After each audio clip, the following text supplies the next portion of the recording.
Romania की बंदरगाह कांस्टेंटिना में पाकिस्तान के लिए तैयार चौथे ऑफशोर पेट्रोल वेसल PNS यमामा की कमीशनिंग तकरीब का इनेकाद हुआ। ISPR के मुताबिक वाइस एडमिरल मोहम्मद फैसल अब्बासी तकरीब के मेहमान खुसूसी थे।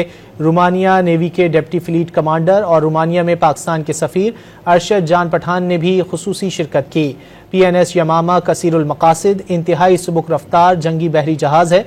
जहाज टर्मिनल डिफेंस सिस्टम के साथ जदीद तरीन इलेक्ट्रॉनिक वॉरफेयर, एंटी शिप और एंटी एयर वॉरफेयर सलाहियतों का हामिल है।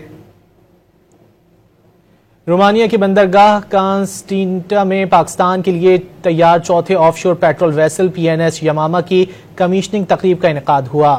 ISPR के मुताबिक वाइस एडमिरल मोहम्मद फैसल अब्बासी तकरीब के मेहमान खुसूसी थे। रोमानिया नेवी के डिप्टी फ्लीट कमांडर और रोमानिया में पाकिस्तान के सफीर अरशद जान पठान ने भी खुसूसी शिरकत की। PNS यमामा कसीरुल मकासिद इंतहाई सुबुक रफ्तार जंगी बहरी जहाज है। जहाज टर्मिनल डिफेंस सिस्टम के साथ जदीद तरीन इलेक्ट्रॉनिक वॉरफेयर, एंटी शिप और एंटी एयर वॉरफेयर सलाहियतों का हामिल है।